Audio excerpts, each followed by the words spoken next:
¿Qué es lo que sienten? ¿Les dan ganas de correr? ¿Les dan náuseas? ¿Felicidad? ¿Mande? ¿Felicidad y nervios? Bueno, él tuvo sentimientos encontrados, ¿verdad? ¿Usted qué, hermano? Ah, ¿qué tal?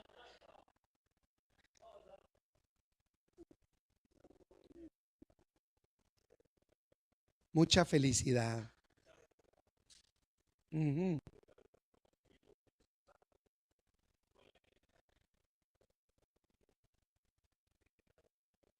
Sí, eso es. Por eso dijo Isaí que le dio alegría y le dieron nervios, ¿verdad? ¿Alguien más? Pancho, ¿tú qué sentiste cuando la hermana te dijo? eh,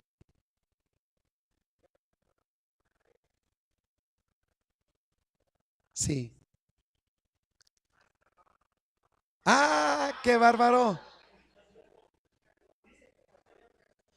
Hoy no más, Pancho.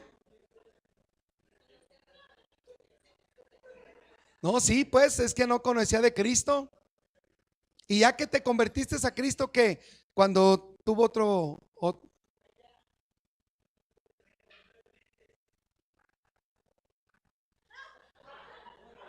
¿por qué? De nervios. Ya no había caguamas. Es algo que no se puede realmente describir, ¿verdad? Dan nervios. Bueno, antes de continuar, quiero darle la bienvenida. ¿Es la primera vez que vienes? ¿Sí? ¿Cuál es tu nombre?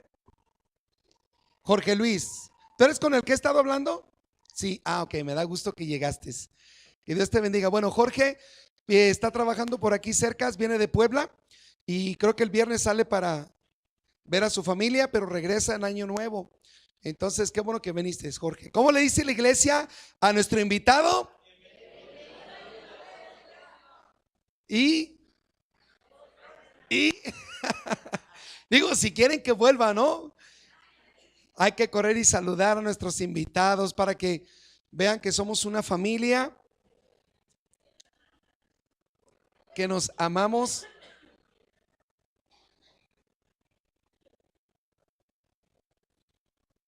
Qué bueno es el Señor.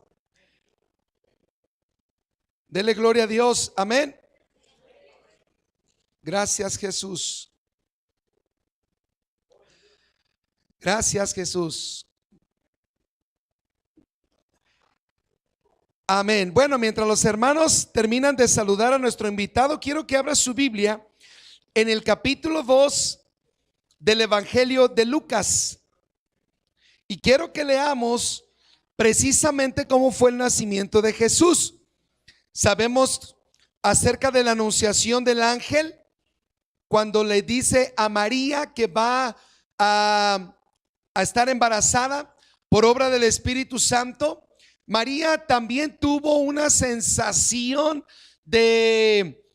no sé, de tristeza o de desconsuelo, porque antes de pensar en que iba a ser la mamá de Jesús, pensaba en lo que iba a decir José, lo que iban a decir sus vecinos, porque ella no estaba casada, estaba comprometida con José, pero todavía no se había llegado ese momento en que se casara y que pudiera decir que estaba embarazada por causa de su relación con José.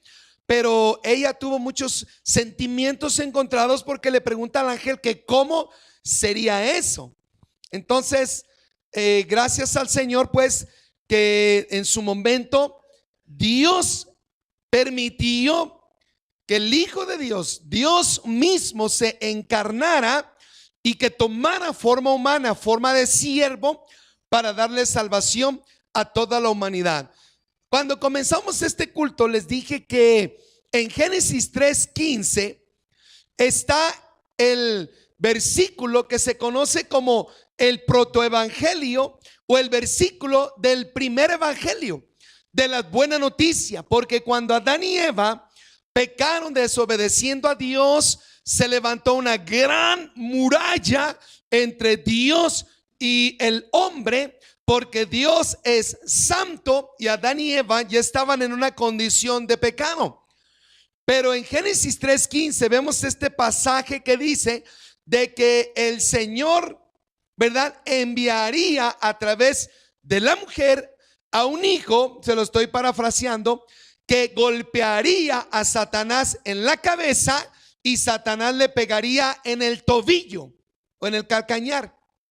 Y desde ese momento ya se estaba anticipando la venida del Salvador Jesucristo. Y ya vemos aquí en Lucas capítulo 2 el censo que pide Herodes.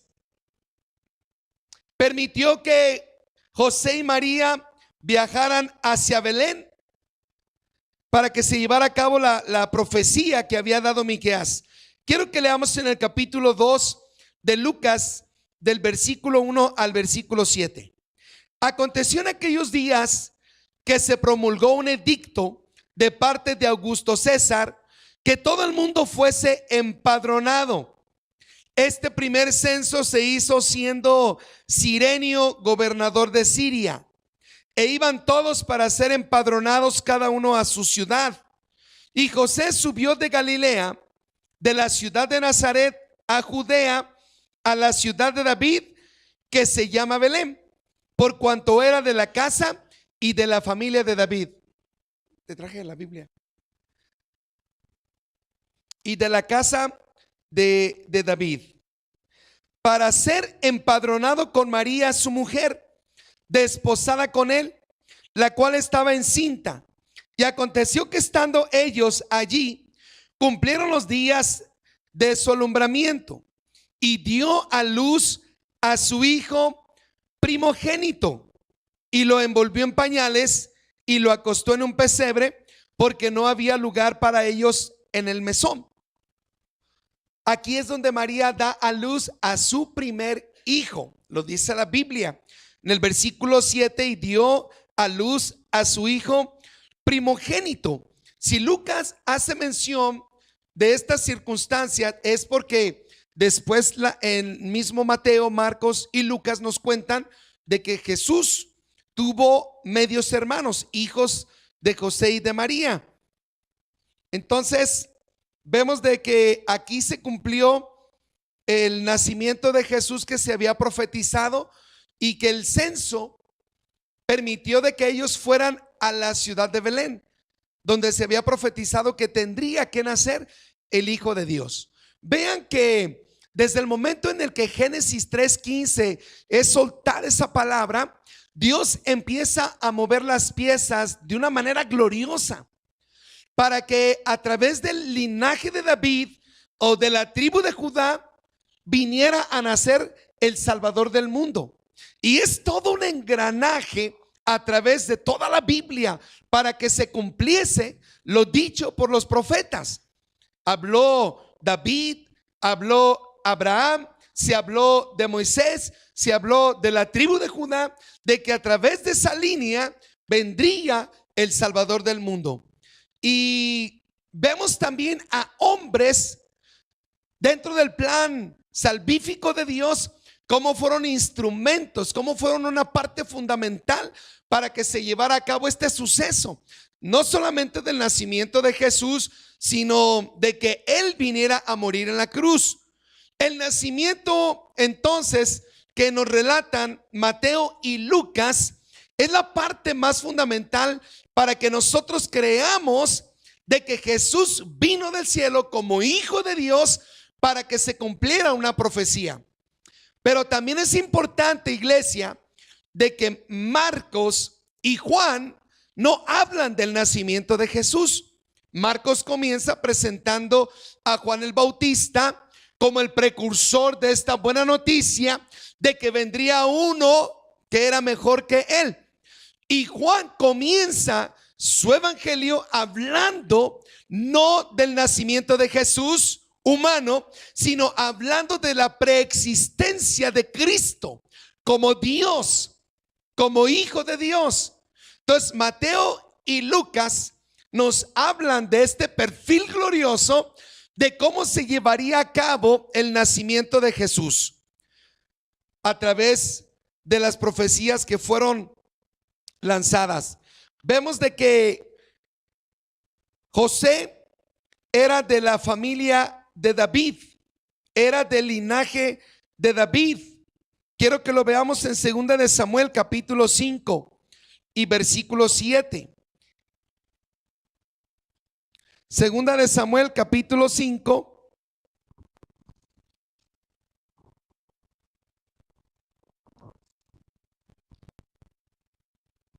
en el versículo 7. ¿Cuántos lo encontraron?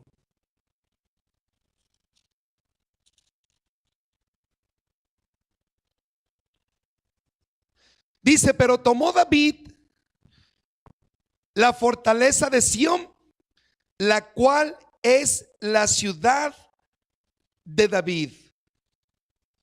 Sión está hablando de Jerusalén. Los jebuseos en ese tiempo eran los que estaban en la tierra de Jerusalén, y David tenía que sacarlos para poder establecer su familia, para poder establecer su fortaleza y el lugar como el culto central de la nación de Israel, ¿verdad? Como el único lugar de adoración a donde tendría que acudir las tribus de Israel. Ahora, David tuvo que sacar los jebuseos, quienes habitaban esas tierras, y convirtió a Jerusalén como la capital de su reino. Por eso se le llamó la ciudad de David. Él mismo, ¿verdad?, fue quien tomó la decisión de llamarle la ciudad de David. Es por eso que cuando Lucas habla acerca de José y de cómo se iba a llevar a cabo el nacimiento de Jesús, habla de que venían de la familia de David, porque así estaban dentro ¿cómo se dice?, del árbol genealógico, y así es como ellos iban a ser censados. Conocían bien su linaje, conocían bien su árbol genealógico.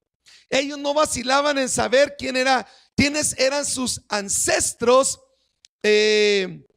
y fue por eso que pudieron darse cuenta de cómo es que la profecía se estaba cumpliendo en José, aunque no era el padre biológico de Jesús, porque Jesús dice que fue concebido por obra del Espíritu Santo, pero venía del linaje de David por causa de José, que era el esposo de María. Porque muchos cuestionan la genealogía de Jesús que lanza Mateo en su primer capítulo. ¿Cómo es que dicen que Jesús viene del linaje de David si José si fue concebido por obra del Espíritu Santo? Bueno, es precisamente por causa de José, porque fue quien lo crió. Amén. Entonces vemos de que el 2 de Samuel nos relata que Jesús venía de la familia de David. Y quiero que veamos en Mateo capítulo 2 del 1 al 14. Vamos a ver estos dos pasajes porque es donde les comento que solamente Mateo y Lucas nos escribieron acerca del nacimiento de Jesús. Cuando lo tenga, diga amén. Gloria a Dios. Mateo capítulo 2 del versículo 1 al 14. Amén. Cuando Jesús nació en Belén de Judea, en días del rey Herodes, vinieron del oriente a Jerusalén unos magos. Una vez más vamos a leer este versículo. Cuando Jesús nació en Belén de Judea, o sea, ya había nacido. Lucas nos comenta cómo es de que Jesús nació y cómo se dio su nacimiento. De que José y María, lo reitero, tuvieron que ir de Galilea, tuvieron que ir a Belén para ser censados, para que se reconociera que ellos estaban vivos, lo que hace el INEGI aquí, ¿verdad? Entonces Lucas nos cuenta la manera en que nació Jesús. Pero Mateo se va un paso más adelante y nos cuenta cuando Jesús ya había nacido. Ahora, según los expertos dicen de que para entonces Jesús ya no era un bebé. Se cree que Jesús tenía entre 18 y 24 meses de nacido. Ya no era un bebé, ya no estaba en el pesebre.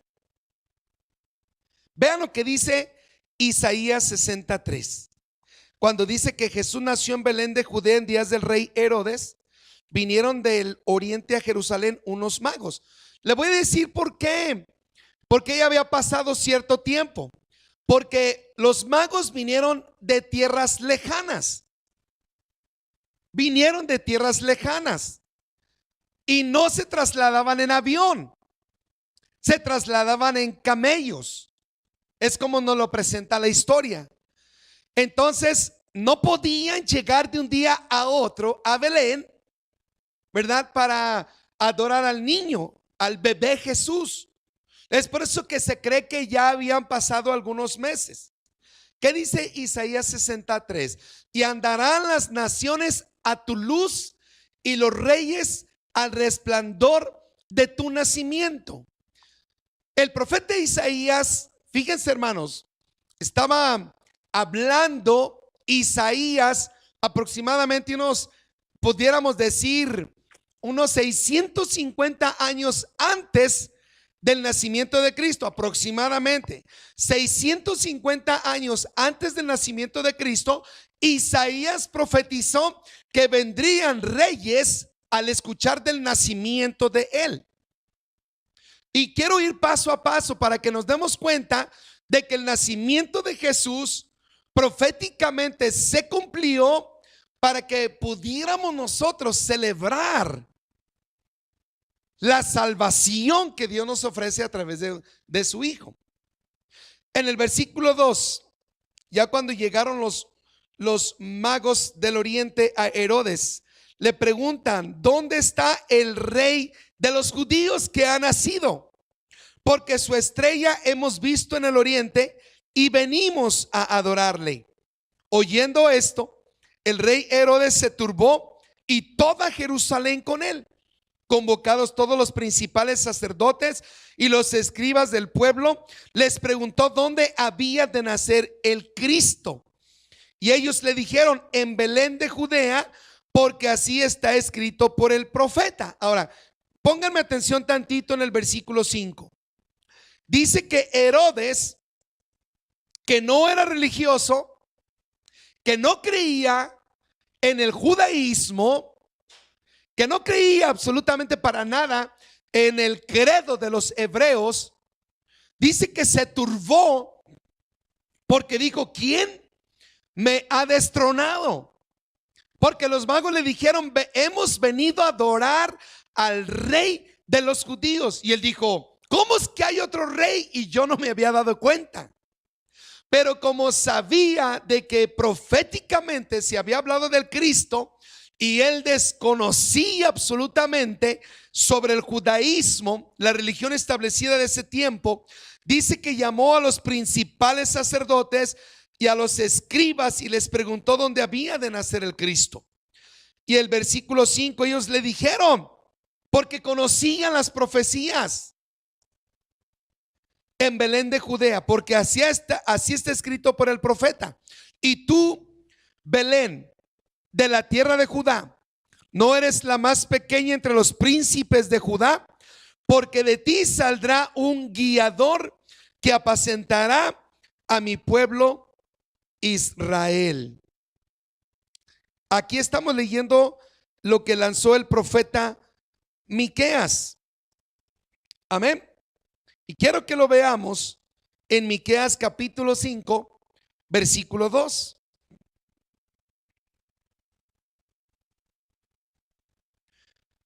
Vean lo que dice el profeta Miqueas. Era un profeta menor. Pero tú, Belén Efrata, pequeña para estar entre las familias de Judá, de ti me saldrá el que será Señor en Israel, y sus salidas son desde el principio, desde los días de la eternidad. Vemos entonces el cumplimiento del nacimiento de Cristo anunciado por los profetas. Es por eso, hermanos, que los agnósticos y los ateos y todos los que se levantan contra el cristianismo no pueden refutar que Cristo estaba profetizado antes de que naciera, porque no solamente lo dijo Miqueas. Isaías es uno que hace estas declaraciones proféticas en más de 3 ocasiones y en diferentes épocas en que la nación de Israel estaba pasando por momentos difíciles. No solamente Isaías profetizó acerca del nacimiento de Cristo, sino que profetizó su muerte en la cruz del Calvario en el capítulo 53.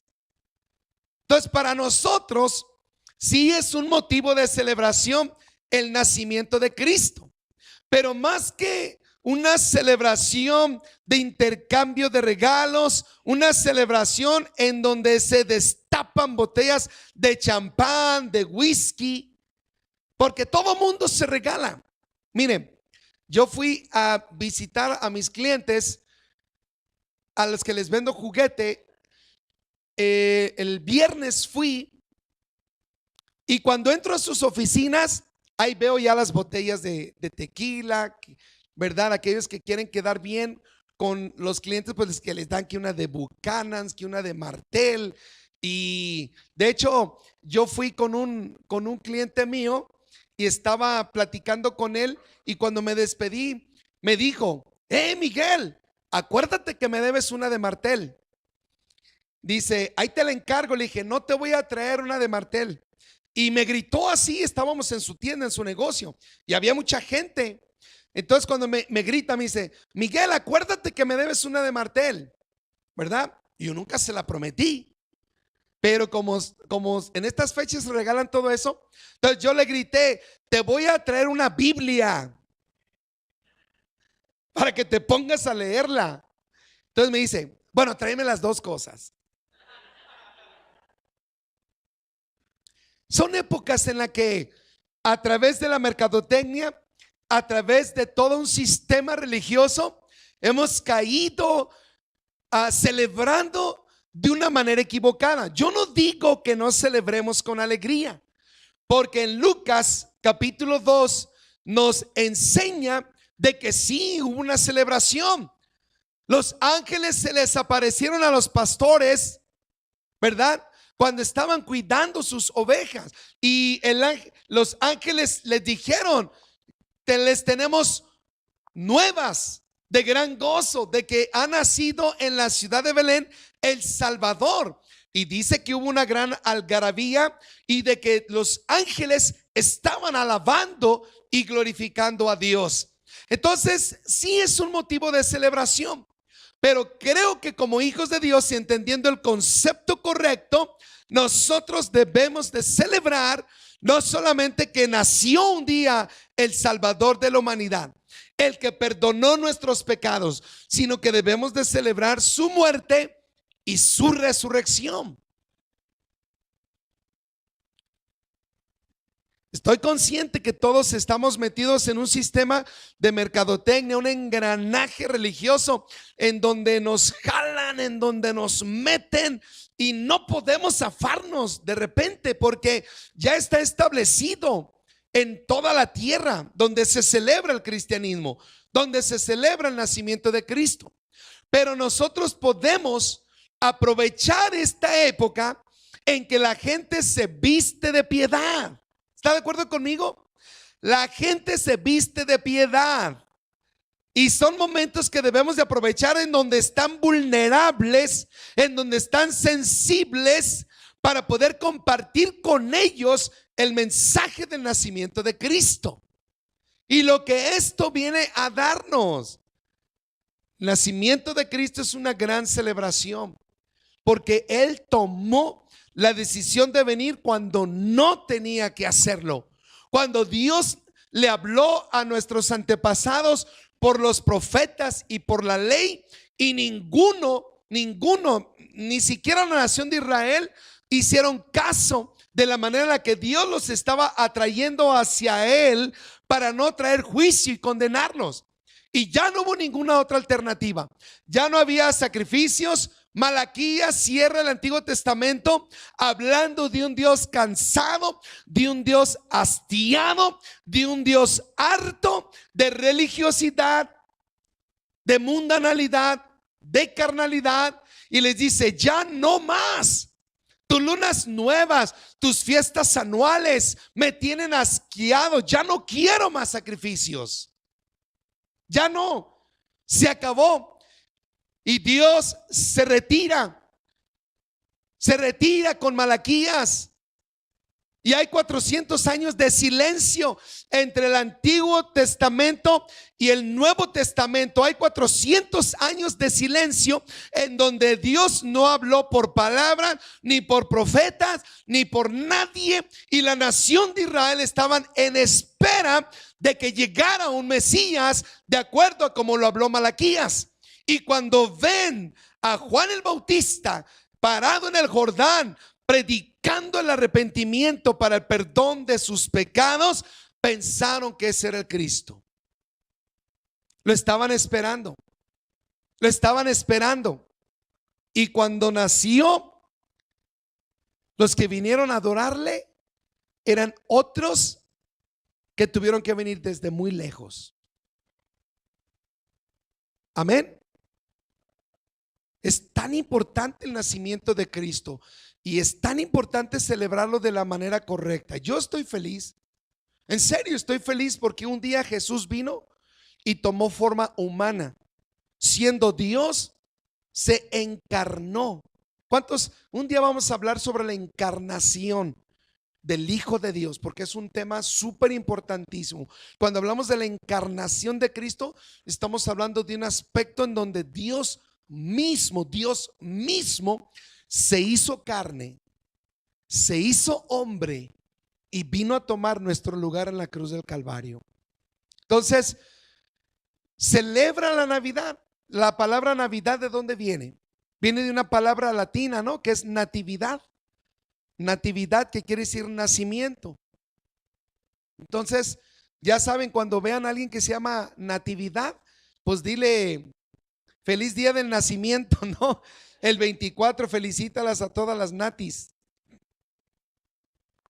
Porque Dios es bueno. Entonces, aquí en el versículo 7, entonces, Mateo capítulo 2, versículo 7, no nos perdamos. Entonces Herodes, llamando en secreto a los magos, indagó de ellos diligentemente el tiempo de la aparición de la estrella. O sea, ya se puso muy teólogo también, muy discípulo. Y enviándolos a Belén dijo: id allá y averiguad con diligencia acerca del niño, y cuando le halléis, hacedmelo saber, para que yo también vaya y le adore. Qué mentira, ¿verdad? Ellos, habiendo oído al rey, se fueron, y aquí la estrella que habían visto en el oriente iba delante de ellos, hasta que llegando se detuvo sobre donde estaba el niño, y al ver la estrella se regocijaron. Y luego dice: con muy grande gozo. Y al entrar en la casa, vieron al niño con su madre María, y postrándose lo adoraron. Y abriendo sus tesoros, le ofrecieron presentes: oro, porque es rey; incienso, porque es sacerdote; y mirra, pues para que mirren al Señor Jesús.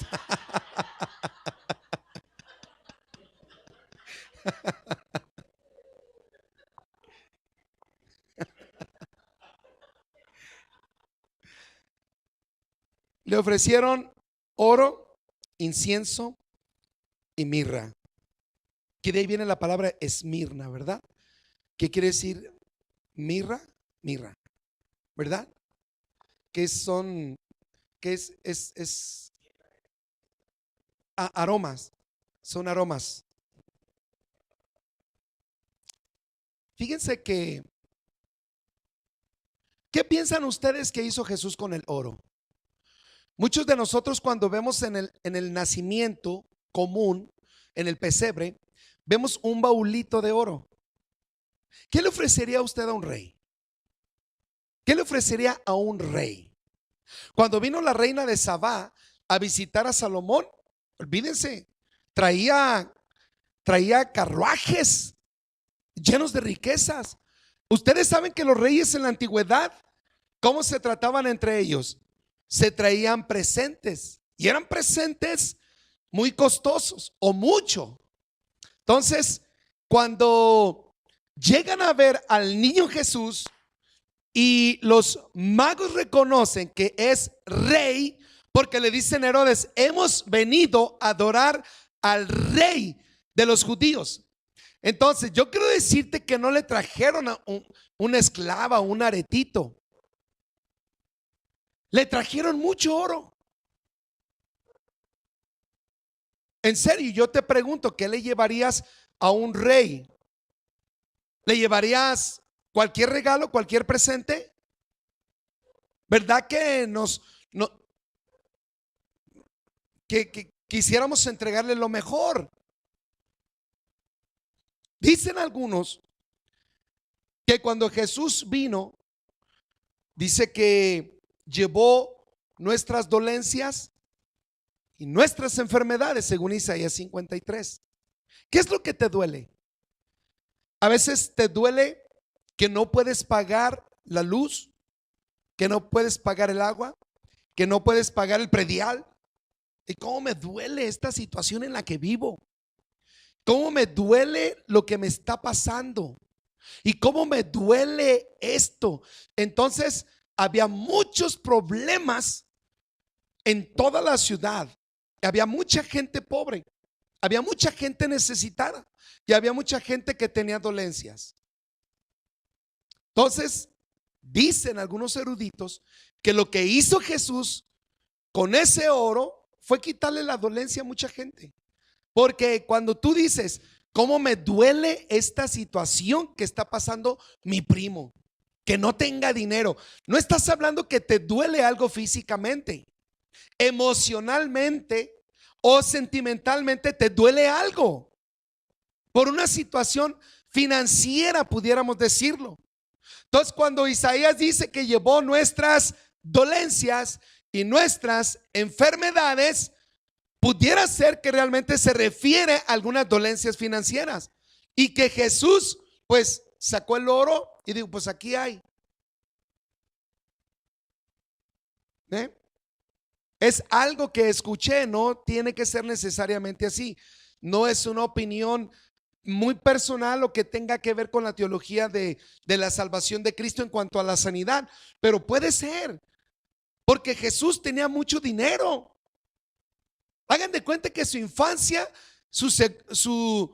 a lo menos su carrera universitaria ya estaba asegurada, por así decirlo, porque le trajeron oro, incienso y mirra, y quiero pensar que no le trajeron una cantidad pequeña de oro. Quiero pensar que fue suficiente como para sacar a José y a María de muchos problemas, pudiera decir financieros. Amén. En el versículo 10 dice que al ver la estrella se regocijaron con muy grande gozo, porque habían llegado al lugar donde estaba el Mesías. Siento que celebrar la Navidad o el nacimiento de Jesús tiene que pasar por encima de una mera emoción. Tiene que ser algo que explote en gozo y en alegría. Que pudiéramos salir a la calle el 24 de veras y decir: les traemos nuevas y buenas noticias de gran gozo. Les queremos decir, podemos pararnos en la plaza, podemos gritar en el tianguis, podemos pararnos en la central camionera y decirles: les traigo buenas nuevas de gran gozo, que hoy en este día celebramos el nacimiento del Salvador del mundo. Celebramos el nacimiento del Hijo de Dios que vino a morir en la cruz por nuestros pecados e irrumpir en gozo, en alegría. Porque los ángeles cuando llegan con los pastores, ahorita lo vamos a leer, vemos que es una expresión de júbilo, de regocijo, de alegría. Y es una pena, hermanos, que el mundo lo celebre de la manera contraria.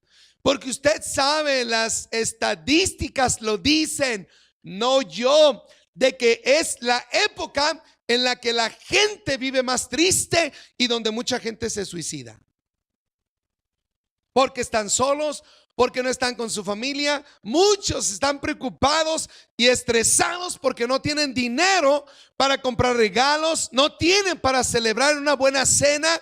Pero les digo, eso es algo que estableció un sistema, no la palabra de Dios. Si tienes, gloria a Dios, júntate con la familia y disfruta con alegría lo que representa el nacimiento de Jesús. Y si no tienes, hazlo de igual manera. Regocíjate, porque no es lo que te van a regalar, no es lo que vas a cenar, es lo que representa el nacimiento de Cristo, la salvación de la humanidad. Dice que irrumpieron se regocijaron con muy grande gozo. ¿Alguien puede hacer esta expresión aquí? ¿Alguien? No sé, te regalaron un carro, te regalaron una gran cantidad de dinero, que tú estabas, que no te aguantabas, no hallabas si gritar, si brincar, si saltar y decir, oh, no me esperaba este regalo. Oh, no lo esperaba y saltar de alegría, dar vueltas, remolinear, no sé. ¿Alguien ha experimentado eso?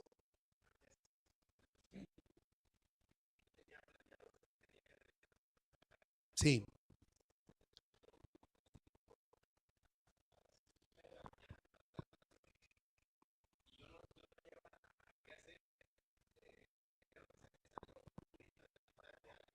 sí, sí,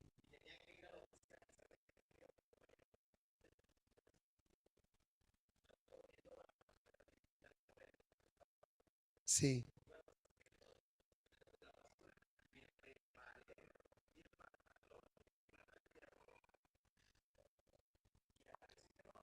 Que no ibas a poder ir. Bueno, gloria a Dios. Amén. Es que, hermanos, siento que nosotros, lo he dicho en cantidad de veces, nosotros los hijos de Dios somos los que verdaderamente tenemos derecho a ser felices y a manifestar el gozo del Señor. ¿Acaso no decía David, el gozo del Señor es mi fortaleza? Y cuando hablamos de gozo, no es alegría, porque tú puedes estar alegre ahorita. Uy, qué bueno, qué buena onda. Y estás alegre, pero el gozo es perpetuo. El gozo es para siempre. O sea, si te dan una mala noticia, tú estás gozoso. Si te diagnostican una enfermedad grave, bueno, ya me tocaba. Como dijo el apóstol Pablo, ¿verdad? Para mí el vivir es Cristo y el morir es ganancia. Hermanos, ahí nos vemos, me les voy a adelantar. Pueden decir algunos, con gozo. Cáncer de próstata y tú puedes decir, gozo porque Dios es bueno, porque Dios es grande, porque Dios es maravilloso. No importa lo que pase a mi alrededor, yo estoy gozoso porque nació el Salvador de la humanidad. Y sé que si Dios me llama a su presencia, voy a pasar a una mejor etapa de mi vida. Voy a pasar de la vida eterna, voy a pasar a la inmortalidad, donde estaré siempre y para siempre alabando al Señor. Oigan, imagínense, para que Pablo dijera eso, para mí el vivir es Cristo y el morir es ganancia. Yo me quisiera ir y estar con el Señor, pero sé que hay mucho trabajo todavía por hacer. Pero desear morir es ganancia para mí, el morirme. Y sé que para muchos la muerte es una transición muy triste y muy dolorosa. Depende de la enfermedad que tengas, pero los hijos de Dios, si está en la soberanía del Señor, hay que tomarlo con gozo y con alegría. ¿Sí o no? De hecho, el domingo falleció un gran amigo mío, un pastor en Jalapa, Veracruz. Gil Maza, tenía menos de 50. Él estuvo en el Ministerio Belén un tiempo. Era otro pastor y hablé con mi pastor y le avisé, le dije, pastor, ¿sabe qué? Falleció Gil. Un gran amigo, ¿verdad? Menos de 50 años de un infarto. Y cuando a mí me avisaron y miré la cuenta de la esposa del pastor que falleció, ella se veía tranquila. Y las palabras que ponía ahí, yo sé que te me adelantaste y estoy feliz por ti porque sé que un día estaré contigo en la eternidad. O sea, son palabras que los hijos de Dios debemos de hablar continuamente y despedirnos de repente. Yo cuando salgo así, y como anoche que fuimos para Ocotlán, ya en la tarde, ya en la noche, como a las 8:30, y sé que voy a viajar en la carretera, yo de repente dejo algunas cosas ahí, aunque no se lo digo a mi esposa, pero dejo algunas cosas ahí a la mano. Digo, porque yo no sé si voy a regresar. ¿Sí me entiende? Cuando salgo de viaje para Estados Unidos o cuando salgo, yo le digo, ahí tengo esto, amor, ahí están las escrituras, ahí están, no sé, también los pagarés que hay que pagar. ¿Verdad? Le debemos aquí, debemos allá, hay que cubrir todo eso, porque antes se moría el marido y la casa quedaba finiquitada, ahora ya no, ahora hasta los hijos quedan ahí también en el embargo, ¿verdad? Entonces, lo aprendí del pastor Enoch, que vino el año antepasado de Brasil. Él me dijo, yo viajo mucho y yo le digo a mis hijas, cada vez que me subo al avión, le digo, mi hija, ahí está el dinerito, ahí está la cuenta, ahí está el seguro de vida, ahí está todo, por si ya no vuelvo. Pero no digas eso, papá. Yo se los digo porque voy a viajar y no sé si regreso. Y tenemos que estar conscientes de eso. He conocido pastores que salen y ya no regresan a su casa porque en el camino se mueren, un accidente automovilístico, o se cayó el avión, o como a Pablo, que el Señor lo tumba del caballo, no sabemos. Pueden ocurrir muchas cosas, por eso hay que estar prevenidos. Pero antes de hablar de cuestiones materiales, tenemos que hablar de cómo está mi vida, si tengo gozo, si tengo la satisfacción de saber de que si el Señor me llama, estoy listo, vale, lo que venga. Amén. Vean lo que dice, ya quiero terminar con esto. En Lucas capítulo 2, versículo 8.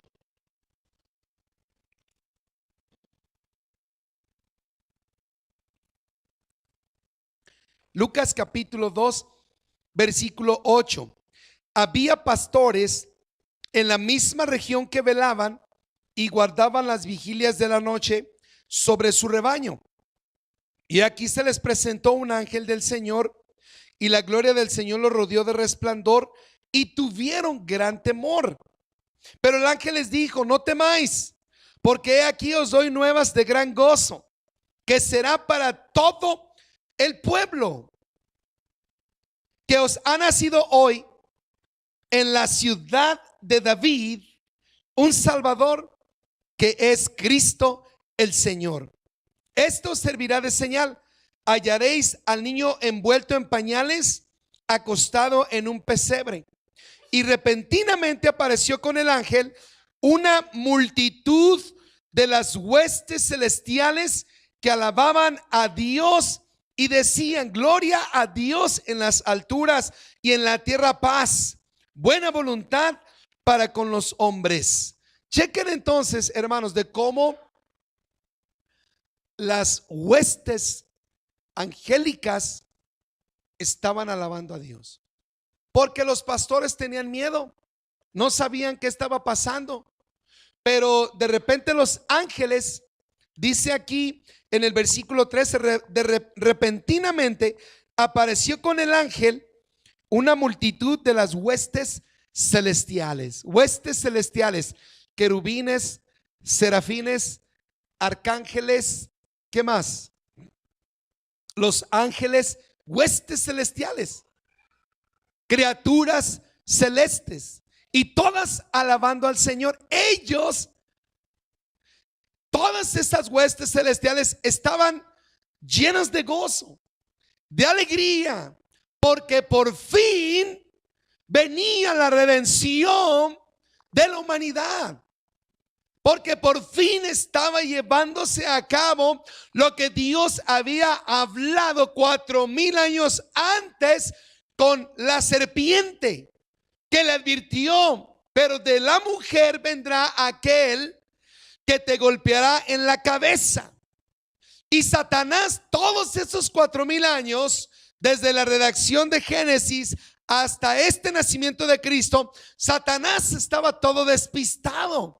No sabía cuándo y cómo iba a ser el nacimiento de Cristo. Es por eso que en la época de Faraón levantó una matanza de niños, porque pensó: a lo mejor ya nació aquel que me va a golpear duro, pero no era el momento. En ese tiempo nació Moisés, que liberaría a Israel de Egipto. Y después Herodes, cuando ve que los reyes magos no regresan a él, ordena otra matanza, incitado por Satanás, porque dijo: entonces ya nació el rey de los judíos, el que me va a golpear, ya está en la tierra. Pero miren lo que hizo Dios. En el capítulo 2 de Mateo, volvamos, versículo 12. Ya cuando los magos, los reyes, estaban adorando al niño Jesús, Mateo 2:12, pero siendo avisados por revelación en sueños que no volviesen a Herodes, regresaron a su tierra por otro camino. Los magos se fueron por otro lado.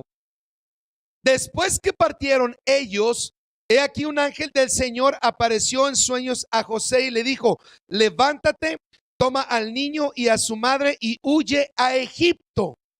Permanece allá hasta que yo te diga, porque acontecerá que Herodes buscará al niño para matarlo. Entonces Satanás andaba tan despistado que no sabía dónde se encontraba el niño Jesús. Por eso quería y bueno, hizo una matazón de niños. Lo voy a barrer, lo voy a quitar.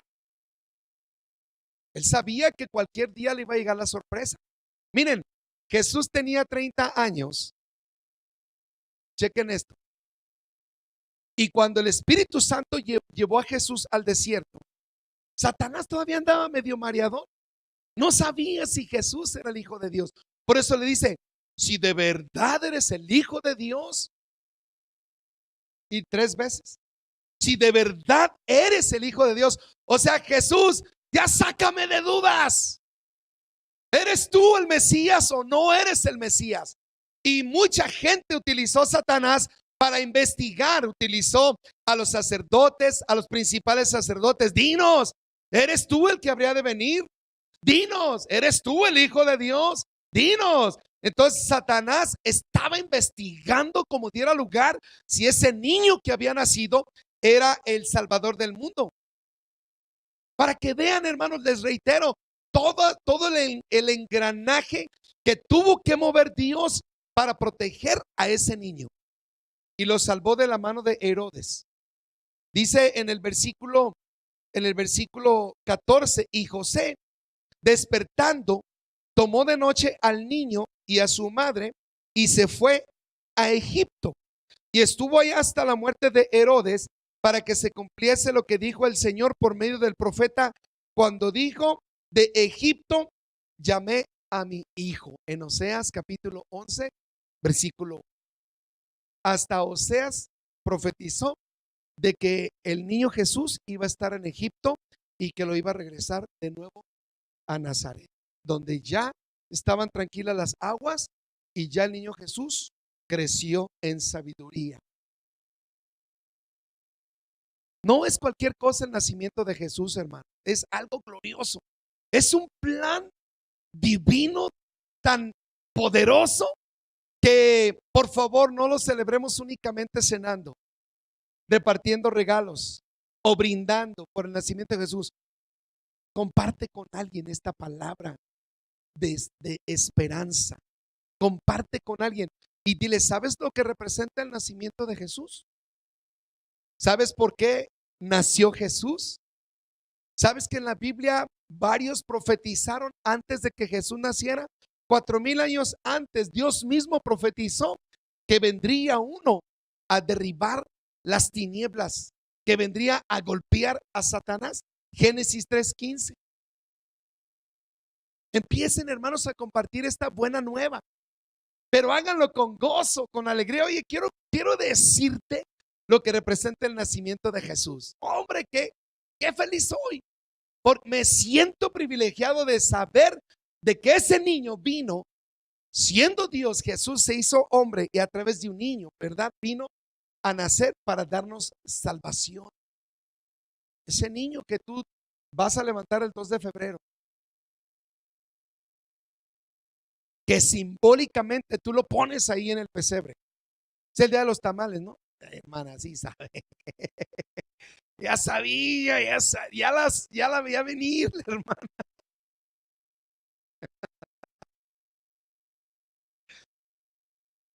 Ustedes saben, es más, Saúl es el que pone los monitos el 6 de enero a las roscas. Amén. El niño Jesús se hizo hombre, se bautizó diciendo: no quiero nada para mí. Padre, aquí estoy. He venido a cumplir un propósito divino, a morir por los pecados de la humanidad. Y hasta aquí, hermano, nos ha llegado este mensaje de salvación. Yo me regocijo. Todas las mañanas que tengo mi tiempo con Dios, yo me regocijo de veras y le digo: Señor, gracias por la vida. Gracias por la salvación que me das. Gracias porque te ocupaste de mí cuando yo no lo merecía y me vistes y me salvaste y me perdonaste cuando no tenías que hacerlo. Me diste vida. Este es un tiempo de celebración y de regocijo. Entonces, comparte con alguien. Vete a una colonia donde tú conoces que hay gente que tiene necesidad, que no tiene un abrigo. Llévales por ahí alguna comunidad en estos días. Llévales un atole calientito, llévales unos tamalitos. Vamos a compartir este mensaje de esperanza y de felicidad con quienes todavía no lo conocen. Y si lo saben, no lo conocen, lo saben de una manera superficial. Ve y enséñales el verdadero motivo de la Navidad, que Cristo nació para darnos salvación y felicidad. Y regocíjate, así como los Reyes Magos. Regocíjate junto con las huestes celestiales. Y hermano, gózate, no estés más triste. Ay, es que no sé qué voy a comprar, no tengo dinero. Hey, gózate igual. Regocíjate igual. Compres o no compres, des o no des, regocíjate igual. Lo más importante es lo que Dios nos dio, ese regalo maravilloso a través de su Hijo Jesús.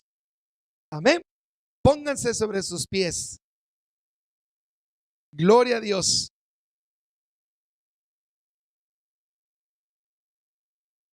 ¿Apuntó las citas bíblicas? Están en Mateo capítulo 2, Lucas capítulo 2, Miqueas capítulo 5 versículo 2, Oseas capítulo 11 versículo 1, Génesis capítulo 3 versículo 15 y segunda de Samuel capítulo 5 versículo 7, en donde dice que David viene de la familia, del linaje de la casa de David. Amén.